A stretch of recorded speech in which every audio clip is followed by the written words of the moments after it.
There's a passage in the Bible. I don't remember how exactly it goes, but it's like out of the mouth flow the desires of the heart type deal. Yes, yes. You know what I mean? Out of the abundance of the heart, the mouth speaks. Yeah. That's so in that, what does that mean to you all? Or let me ask a different question. How does your language end up translating whatever your heart is, truly displaying?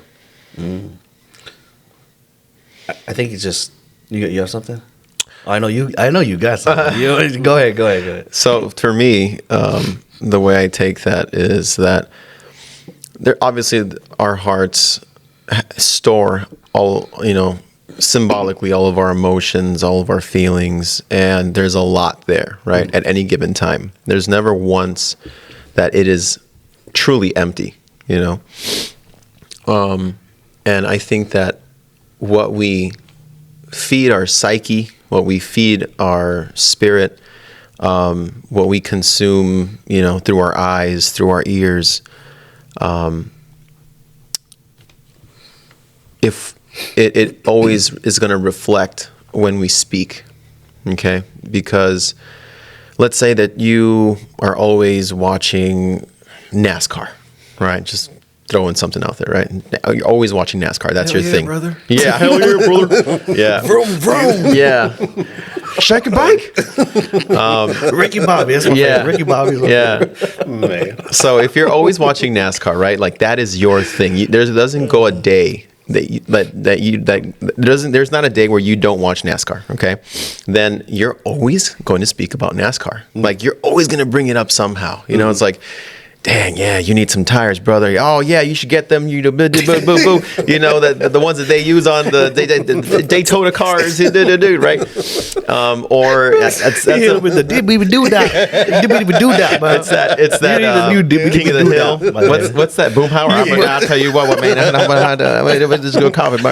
Oh man, that's awesome. You got it. Anyways, so it's like if you what rests the majority in your heart is gonna come out, right? So let's say that also goes with feelings, right? So if you're a very joyful person, you're feeding yourself joy. Mm-hmm. Your outlook on life is a glass half full, right? Mm-hmm. Then that's what's gonna come out of your mouth. Mm-hmm. If you're a miserable individual, then that's what's gonna come out of your mouth because that's the way that you're perceiving the world, and that's the way that you choose to intake what you're perceiving, So if, I'm a miserable individual, I'll be like, damn, I'm out of coffee. Yeah. This stinks, right? Exactly. Or out of the fullness of my heart, because my heart is full of misery, sorrow, sadness, whatever. But if I'm joyful, I can be like, man, that was a really good cup of coffee. I enjoyed that, So it's the majority of what is resting in your heart, whatever you're feeding yourself, that's what's going to overflow, especially when we stub our toe and we're like, or we could be like, God bless it, or, out of the majority of your heart. When you go into auto mode, that's what comes out a lot, is what's I thought you were about to say auto zone. I was like, I didn't do that. I need me a new set of brake calipers, man. Telling you, man. I look at that, and that's one of my favorite scriptures. Like I don't know many, but that's one that I like. I really cling to because I look at it. It's a reflection. Like when you look in the mirror and you raise your right hand up, your reflection is going to do the exact same thing. You can't raise your right hand and your reflection is going to do the opposite. Yeah. And that's what I look at that scripture. Out of the abundance of the heart, the mouth speaks. What is in your heart will be a reflection of what comes out of your mouth. And just like, so you were exactly what you were saying. If I'm a bitter person, I pay attention to the words that are coming out of my mouth. And that's just a reflection of what's really in my heart. It's a reflection. You can't be a joyous, positive energy, but then what's coming out of your mouth is like, do dop no NASCAR, like all this crazy stuff, right? God damn it, Can't stand them. Can't stand them. Let me drink my 12 beers and pace. I should probably stop doing that accent for negative context. You're actually quite good at it. Exactly. So I'm like, my secret child. He's done this before. You have done this before. You're pretty good at this. But that's exactly what it is. Like I look at you guys with full of joy. Like you guys have joy in your hearts because of what we can naturally do here. But if one of you were like a bitter person and you say like, "Oh yeah, I'm cool, I'm positive," but what's coming out of your mouth is negative. Like, no, you're negative actually. Exactly. Like you're like sucking away energy from the room. Yeah. Like I wouldn't be around that. Yeah. I You wouldn't. can't say you're a pear tree when you're an apple tree. You know what I Exactly. mean? Like it's Exactly. the fruits that you give Exactly. show what type of tree you are. There you know, go. There what you you're go. producing. Oh yeah. So have you guys ever been confronted by somebody that tells you like, hey, what you're saying, you want to go about projecting is not what you're projecting right now? Oh yeah. My cousin actually did a really good job on it. My cousin and I are real close. My cousins and I are all real close.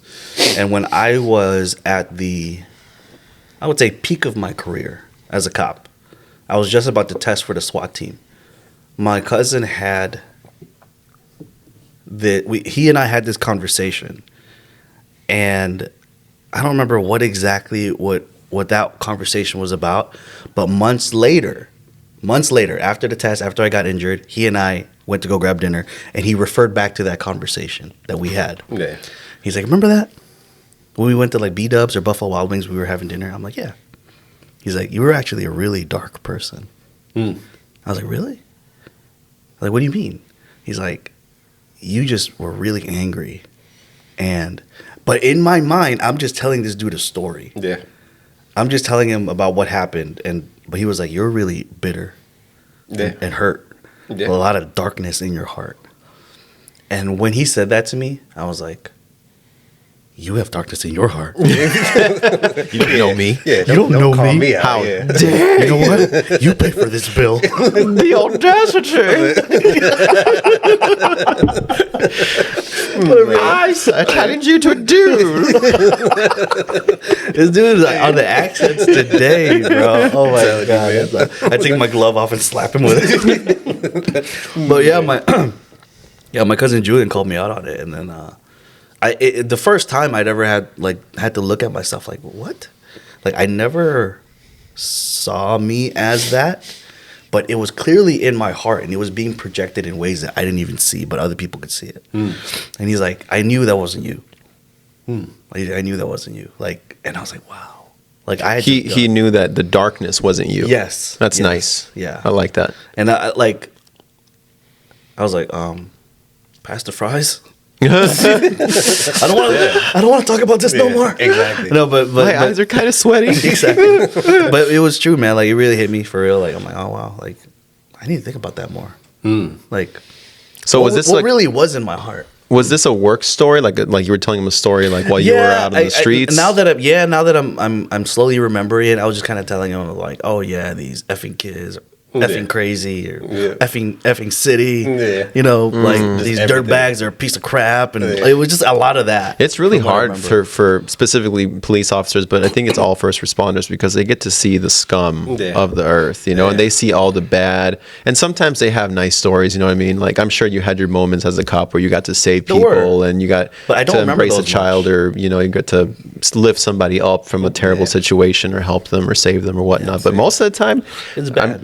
you're hanging because out you're with also some really trained to terrible look people. for that. Yeah. You're not just in submerged deep like Yeah. in crap. Yeah. Yeah. Especially if you're in a bad neighborhood. But you're also trained to go look for the bad guys. Yeah. So like your reticular activating system is like zoned in on what is off and Yeah. what do I need to Yeah. go hunt. Exactly. We go back to what you feed your mind and your heart, right? Yes. Because like like you said, you were trained to look for things, and if you're Yeah. always looking for a problem, you'll always find a problem. Yes. You know, if Exactly. you're looking for a solution, you'll always find solutions. You know, so a lot of people they ask themselves, Yes, why what's am I up? in this particular situation? Instead of saying, how do I get out? Ooh. You know, Yeah. Because you said it perfectly. You're looking for a problem or you're looking for a solution. Yeah. And then if you're looking for a problem on the streets, because this is my job, this Yeah. is what I'm paid Yeah. big bucks to do. I Yeah. risk my life. I trained. I do all this. And then what happens when you go home? Ooh, You're still in yeah, that. I'm looking yeah. for And a how do you problem. turn that off? Yeah. Because you're basically programmed to do that. Exactly. You know how we were. Yeah. And you know how they say, like, I mean, I'm sure the program, the training is different now. But you know what they say what they were telling us, like, just don't take it home. Yeah, and that's Just how don't you take it get. home. Just push the button. Yeah. Duh. Don't take it home. Cool. Yeah. Turn it off. Yeah, exactly. Turn it off. Yeah, just don't take it home. I'm like, Man. No problem. Didn't you know? Just turn it off. Yeah. I still got this guy's blood on my shirt, and you don't want me to take it home? Yeah. Exactly. It's Oh my like, gosh. wow. Yeah. Wow. No, it's tough, man. So you never really get that separation of like the church and state, if you will. No. You know what I mean? So you are taking it home, and then, you know, the people that you're supposed to be loving on, 9 times out of 10, they're absorbing like the brunt of everything Yes. that you experience throughout the day. Yes. So Because you got to process that darkness, you know what I mean? Like, Yeah. it's got to get Filtered out somehow. Filter it out. yeah. And unfortunately, men, we don't have a lot of positive, ways to plug it out. Video Yeah. games, drinking, working out. Yeah. Like working out is a good thing, Yeah. but we can do it to an excessive point where it's like, Rhabdo. yeah, Yeah. you're just like, it's Yeah. just crazy. But I think that we do that as a result of, if it seems like everything else is out of your control, this is the one thing that I can control. So I'm going to, go hard at it, or as hard as I can. Yeah. And then you end up leading yourself to, the rhabdo type situation. It's like, man, how did I get here? And yes, I was working out, but what led to me wanting to work out to the excess? Yes. Yes. And we don't really ever take that mental inventory to really evaluate everything that we've been through in the week coming up, and maybe even years prior that led to why it is that I wanted to go about doing this to myself today. Right. Yeah, and I think with a lot of men, maybe not even men, but I think it's mostly shown in men how if there's an issue, most of us just shut down. We don't want to deal with the problem, Yeah. or we're like, it's not a problem, and we're in some sort of denial, and then we just push it to the side, and we come home, we crack a beer open, we sit on the couch, and we watch TV, and don't talk to me, don't look at me, don't think about me, Yeah. right? Give me some time to decompress, right? Yeah. Because I just want to forget, right? But it's important to. That's another. We come back to prayer.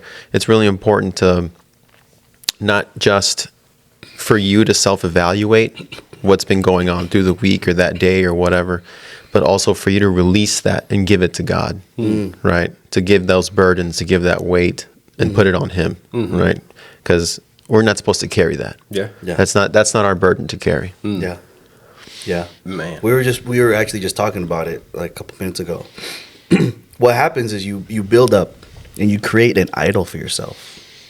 Your identity becomes your new idol.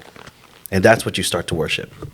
You create this, Angelo as a warrior, and Angelo as a provider. And that is the new identity and idol that we take, that takes precedence over what God is supposed to be in our lives. Yeah. So No. it's interesting. It is, man. And I think that at times we're so good at compartmentalizing that it's counter-effective. Yes. You know what I mean? So if you're unable to go about talking about your feelings in, any situation outside of, a therapy session. So you're carrying all those issues that you've had with you for this past week or whatever it is up until your next therapy session, and never truly dealing with the issue up until you get there. Yeah. You talk about it, say, I feel 10 times better. Yeah. Then you go out and you experience the same thing over and over again. So how do you go about avoiding those kind of situations? What do you guys do for like self-help? Because I was told, whenever you have, just say daily, you write down in a journal. I always thought that it was, I don't want to say, what the word that's coming to mind, but it was flamboyant. We'll say that to go about journaling your feelings and such. But they said that that's actually very therapeutic. And then you can look back on, everything that you wrote down in your journal. And, man, why was I feeling like that? I was angry, that my daughter spilled my coffee or something like that, early in the morning. But that's supposed to be extremely therapeutic. Just putting your paper, your thoughts on the paper and such, getting them out as opposed to holding them in and feeling like there's nowhere else to turn. Like being able to just journal. Yeah. And it gets it out. Yeah. So now you feel 10 times better. But what do you all do? I think that you look at Rambo's journal, like we were talking about last episode. Rambo's journal just has a bunch of tally marks. That's 20 bodies today. Oh, I feel good. You get a sticker for today. You're a good noodle. You're a good. Man.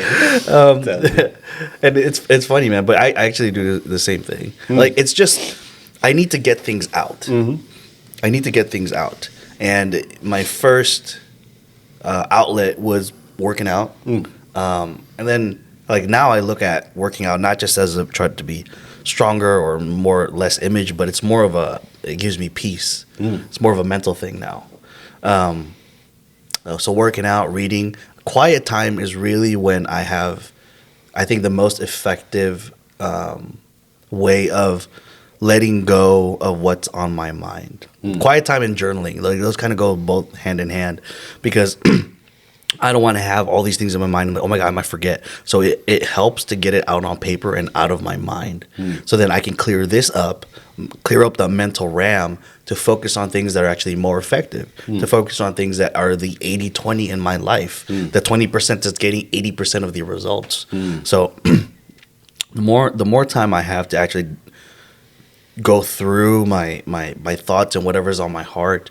Maybe it's a scripture that I read that I want to go back to, or dive deeper into, or maybe there's a phone call I need to make. But these things that we should have done but didn't, it is checklists that's always growing until you start to just give yourself grace to just check off one or two at a time.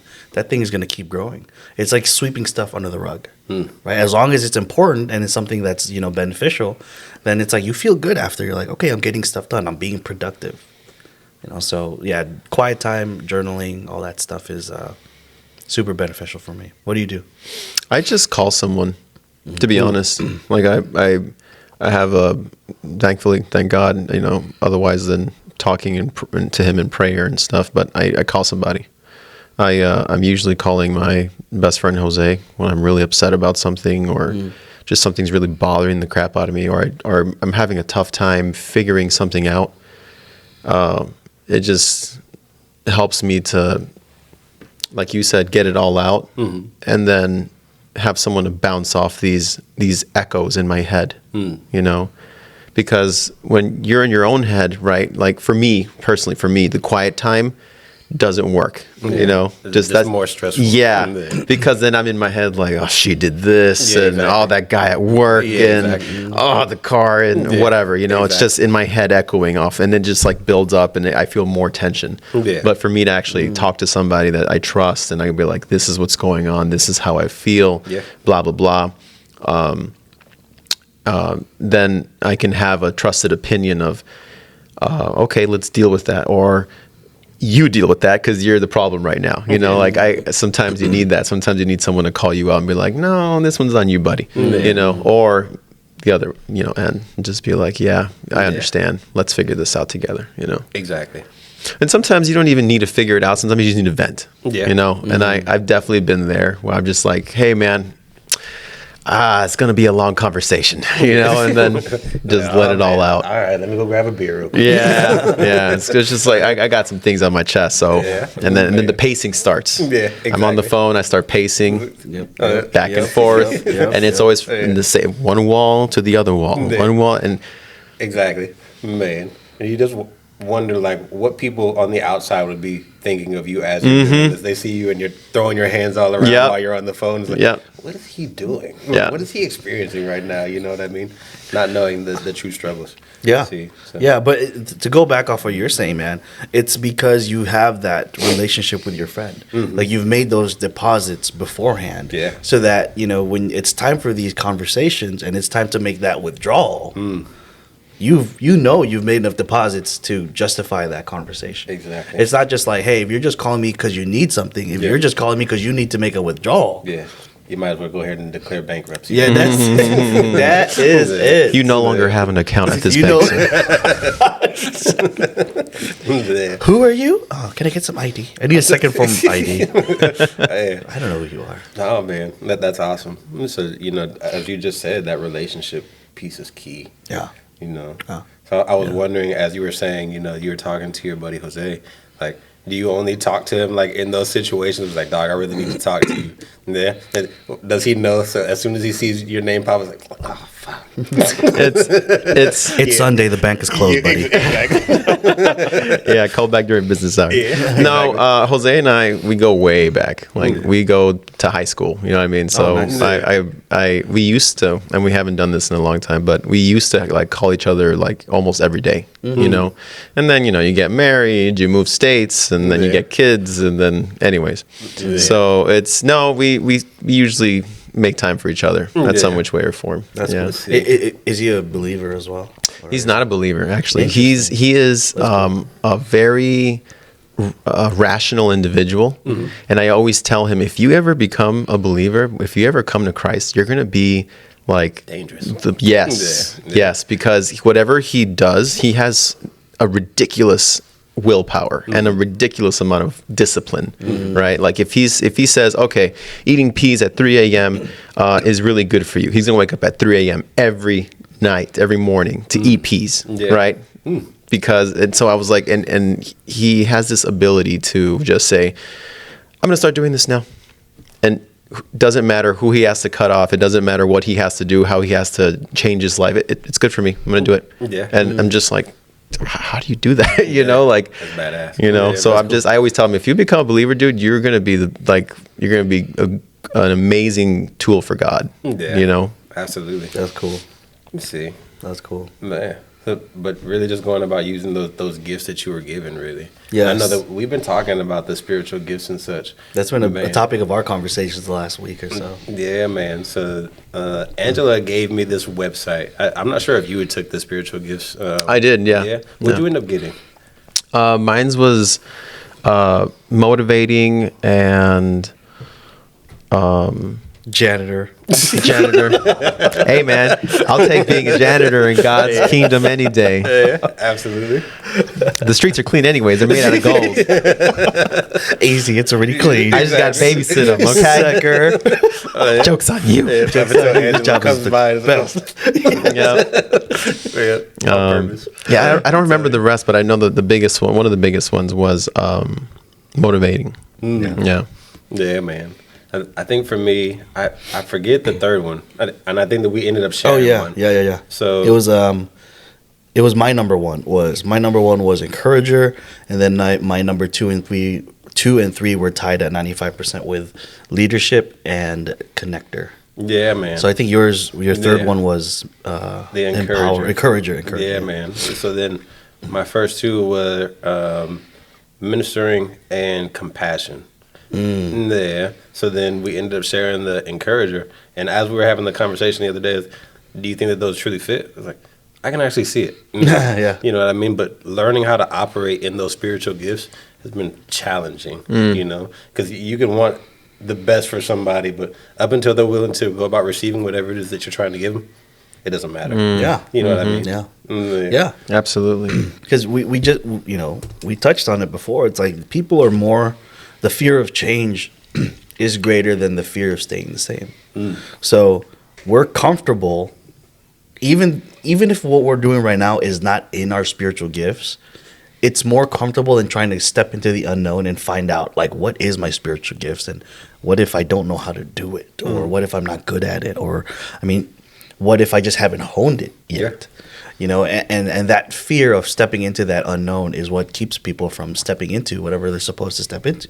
Yeah. I'd rather be here where it's kind of okay, it's good enough, Yeah. and I'll just settle for good enough, because better, it sounds, I do want it, but nah. It's, What if I fail? what if I fail? Yeah. It's too risky. Yeah. Like, I gotta leave my sweet spot here Yeah. to go there. It's not that bad. It's okay, you know. You miss 100% of the chances you don't take. Yeah, man. Absolutely. That's the truth. That what you were just saying reminds me of the dog on attack theory. Imagine there's a dog on attack, right? And it just sits there and it sits there and it sits there and it's uncomfortable, but it's still sitting there, right? And until the dog feels enough pain, it's finally gonna get up and move somewhere else.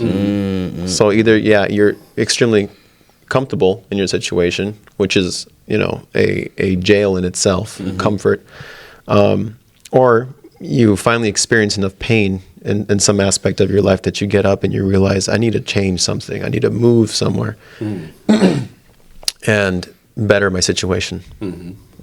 Absolutely. Because then the unknown isn't so scary anymore because you have this real pain in Yeah. your life at the moment. Yeah. And I think that's where men, we need the most. It's like we don't move until the pain is real. Yeah. When it's too bad, when it's too late, when it's too whatever of everything, then we'll take action because it's like, oh my gosh, how did I get here? Exactly. Well, you could have avoided this if you had just started moving sooner. Exactly. Rather than waiting till the pain is so real that you burnt your freaking hand Yeah. or whatever. Can we talk about that? Because I've actually seen myself there sometimes. Yeah. Because like, Well, you like pain. You're one of those weird, like, you're like, yeah, bring it on. oh yeah, Oh yeah. I like it. No, but yeah, let's talk about that because sometimes I resonate with that what you just said. Sometimes I see something and I'm like, I should do something about this, you know. Yeah. And then like Just keep walking the past situation gets closer, and I'm like, man, I really need to do something about that. Yeah. And then until it's there, I don't feel a fire under my ass to do anything, and Exactly. it's infuriating to me. And I'm like, what is my problem? Like, why am I this way? Like, I perform fairly well, you know, under pressure. But if like I have to plan something out to, I don't know, accomplish whatever, I'm not motivated, or I find it disinteresting, or I'm like, yeah, I'll do it later, or what have you, you know? I think it's very similar to the dog on the tax situation that you were just talking about, man. Up until you start feeling that discomfort, That you know, pressure. yeah, man, you're not gonna move. You know what I Yeah. mean? So you recognize it. I really need to go about doing something about that. That wall is bulging. Yeah. And then, you know, up until the leak is, you know, pouring out on the floor, and says, All right, game time. yeah, Let's go. exactly. I knew I should have done something about that. Exactly. But that's the thing, right? Like you know, everyone loves the saying pressure builds diamonds. Yeah. But pressure also busts pipes. So it's a double-edged sword where it can be something that forms you into something better, something greater, something shiny like that diamond. Or if you have too much of it and it's not properly allocated, Yeah. you can burst your pipes and you got a whole other problem. Yeah. And that's the thing, like we wait till that we look at pressure like, oh yeah, this will make me better. But it's also like if you don't keep that in check, that pressure will burst. Yeah. And then like that's kind of like the downhill. Boom, boom, boom. And it's not like one or two things get affected. It affects so many more things. Because by that time, that is intertwined with so many other aspects in our lives that like it's just like boom, boom, boom, like a domino effect type of thing. Yeah. Yeah, and I also believe that God didn't create us to operate that way. Like, yeah, you know, if you have a good head on your shoulders and you've experienced, you know, plentiful pain in your life, and you have life experience to react well, then that's great. You know, that's a good skill to have. But I don't think that God created us to work Under pressure. under pressure and rushing. Rushing. Well, I mean, that's why he made the Sabbath, right? Like, was to Yeah, it was give to us that rest, rest. and then, you know, to rest and worship Him, and to be with God in our thoughts, and all that jazz. Yeah. But yeah, I don't think God created us to be rushing. You know, I think God created us so that we could plan things out and really think them out and take our time and do it well. You know what I mean? Because you make a lot of mistakes when you're rushing. Yeah. You make a lot of mistakes when you're under unnecessary pressure. Like you Yes. said, pressure bursts pipes. Well, pipes need pressure, but they need the right amount of pressure. Ooh, there you go. You know, Yeah. they need the right environment. So I It's truly a believe healthy God balance. didn't do that. Yeah. Yeah. He It's definitely created a us healthy to, balance for sure. See. Absolutely. to plan things out. Yeah, man. But I think that's also where your community comes into play, right? Because your spiritual gifts are different than mine, right? As we already expressed. But if I'm ever going through one of those situations where I might not know what to do, oh man, I can just call Alfredo. He has an idea, you know. So I have a lot of pressure on my pipes right now, but then you go about alleviating some of that pressure by some of those spiritual gifts that you can go about exhibiting. Right. You know what I mean? So having that community, I feel, is important. And where sure. we end up, you know, falling as, you know, just mankind in general, because, you know, you often hear women say, I don't have a lot of female friends. Like, well, why? You know, this is your community. You know, I end up having a lot more male friends. We end up thinking alike. Very well. Yeah. But then men end up saying the same thing. I barely have, you know, one or two good friends. That's true. That I can That turn is to. so true. You know? So if everyone is saying this, who are you turning to in those situations where you are under extreme pressure or stress? The self. Exactly. That's it. And it's defeating. It is. Yeah, you know? Because you're the one that got into the problem. You think you're Exactly. going to get yourself out of it? Exactly. You know? You know? It's so interesting, man. Like, I love that you mentioned that because that is, like, we've been talking about it all day. Relationships, community. And, you know, I said this to you earlier, but when you were sharing your story about how you handled that situation with your daughter and, you know, you caught them, like, at the train station and all that stuff. King move. King move, right. Alfredo and I were like, bro, that was a king ass move, bro. Like, that was legit. Yeah. You see, like, if I was in this season I am now, and then I got put into that situation, my daughter was older and stuff, I wouldn't have handled it as well as you did. And the beautiful piece of this all is because I'm connected with you, I have my eyes open to a better option. If you're not communing with other people, you're only limited to what your eyes can see.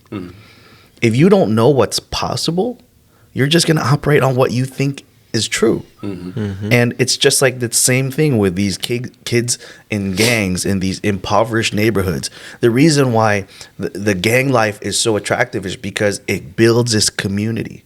And, you know, you try to talk to this kid and you're like, you can get out of this. There's a better way to do this.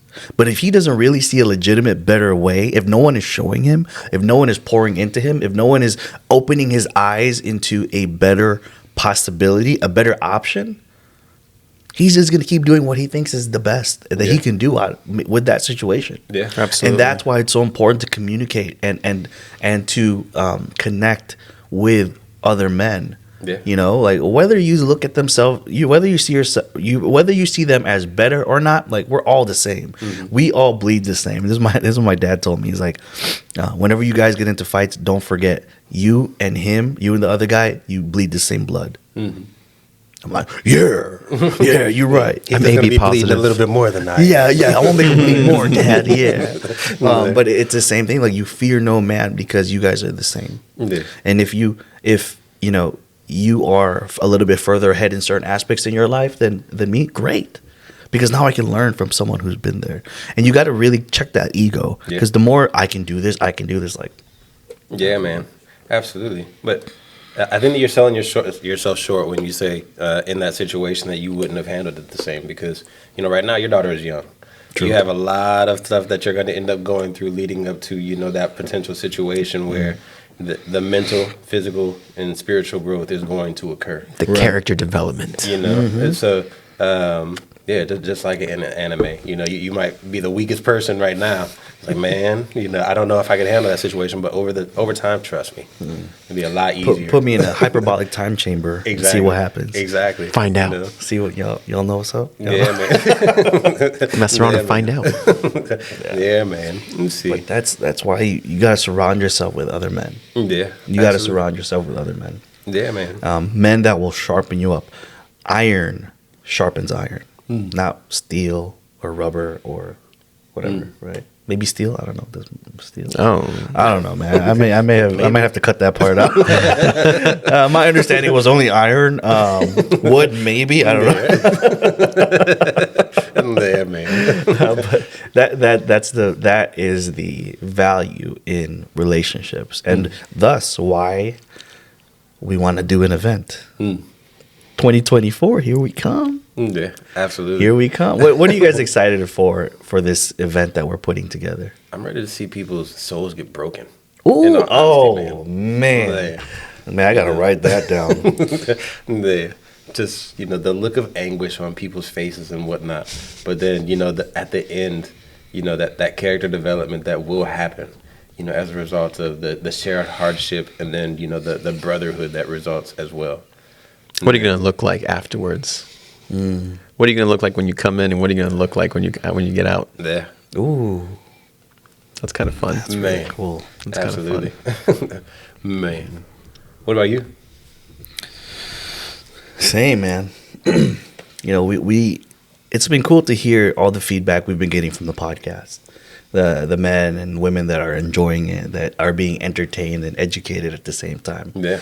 But I know the real work will come in when we're in person, when we're able to get amongst each other, because the energy and vibe is totally different. You know, you both have said this to me, and I've heard this from the feedback that your people are giving you guys of the podcast, as well as the feedback that my people are giving me on the podcast. It's the same line, which I think is so funny. Yeah. I wish I could be a fly on the wall. I wish I was a fly on the wall in that conversation. And I get where it's coming from. And I love that. I'm like, that's really cool that, you know, thank God we're being used to provide this kind of value that men want to be around and experience in person, thus the live event. But my problem with that is, why just be a fly on the wall? Get in the game. Get in the game. Because a fly on the wall is great to be around and listen, but that's not where change is going to come from. Change is going to come from when you set that ego aside and you put the masks away and you come in and really, I want to change. I don't like where my life is going. I may be okay with it. It's okay. It doesn't hurt that bad yet. But I know if I keep going down this path, it's going to hurt more. And that's where I feel like the change is really going to come, where we can come and intercept these men's lives at a certain critical point and influence them to change the trajectory of, I'm going downhill to let's go back uphill. Let's change now. Let's stop being a fly on the wall and be a participant in life. Take actions. Take actions. Yeah, man. You know, my sister used to be a cheerleader for the Chicago Bulls, and she got us these tickets. My brother and I, and Carlene. I think my dad was with us too. She got us all tickets to when LeBron was still in the Cavs, and they came to the United Center. Yeah. I'm like, that's dope. I'm gonna be able to see LeBron up close or LeBron live. So our seats were like in the 300 sections all the way up top. And I'm watching the game. I'm like, this is cool, you know, like kind of watching this top-down view. Then after the game, she takes us down courtside. We were able to walk around courtside. And I'm like looking, I'm like, wow, like the view here is different. Obviously, I'm floor side, courtside.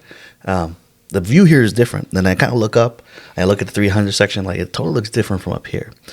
Down here, courtside, you're going to hear the chatter. You're going to hear the smack talking between the players. You're going to hear the heavy breathing. Yeah. You're going to hear the ball bouncing on the floor, the refs blowing their whistle, the coaches talking to the team during timeout.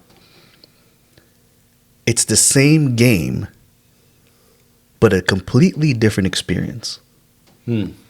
Absolutely. Same game, Yeah. whether from the 300 level or from courtside. Yeah. Different experience. And that's what I liken to what we're trying to do with this event is you can watch from the 300 or you can get courtside and experience life differently. That's nice. And a chance to meet the players. I'm LeBron James. No, but that's the truth, bro. It is. You can live life from the 300 or courtside. Life will continue with or without you. The game will continue with or without you. With and without you. The game of life continues. Yeah. You get to choose whether you want to live it from the 300 or you want to live it experiencing from courtside. I'm like, man. Like when she took us courtside, that hit me. And I'm like, man, I made like a post about it. And it was like, wow. Like just same game. That's the thing. Like, dude, it's the same game. Yeah. But a different perspective, a different point of view. We choose where we want to sit in life. Absolutely. But the fly on the wall is up to 300s. Yeah. We're calling men to courtside. Exactly. I thought you were gonna say to sit on my lap. Oh, daddy. I don't know why. Why you gotta pat your thighs like that? I'm calling men. Courtside. Sorry. This dude did not hesitate. He was like, he was smiling and everything. I'm like, I saw you, man. I got saw a excited. twinkle in your eye. I don't know. I got excited. I was about to get up. I was like, okay, cool. Say no more. Do we turn the camera off first? Or?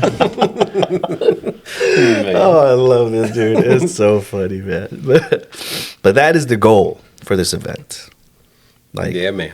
to be in these moments where they could be in this room where we're laughing, we're having fun. Yeah. You know, it's something else, man. It is something else. Out of all the projects and, you know, businesses I've been a part of and communities and groups, this is the one that just continues to tug at my soul. I think it's because this is the real first one that I've really just dedicated to Jesus. Like, God, this is you. This is your business. This is your movement. This is your company. We are just stewards of it. God, help me be the best steward I can be for this. There you go. That's it. Yeah. Yep. It's not to glorify Alfredo, Brian, myself, anybody else. Like, this is we're just trying to be a good steward, Yeah, man. and people will see. I mean, look how scary this is, right? Really think about this. We're three dudes that just started this podcast, and now we're thinking in less than a year we're going to do an event. I don't have any event experience. I've spoken, but not like I've never set one up to that magnitude. People will see as they listen and as they follow Operation Redwood the power of God and what He's going to do with this, and the fact that we're able to capture it and share it real time. Like, you can't tell me that God's not real after they see this. Nah. Like, you can continue to doubt, but just watch. But just watch.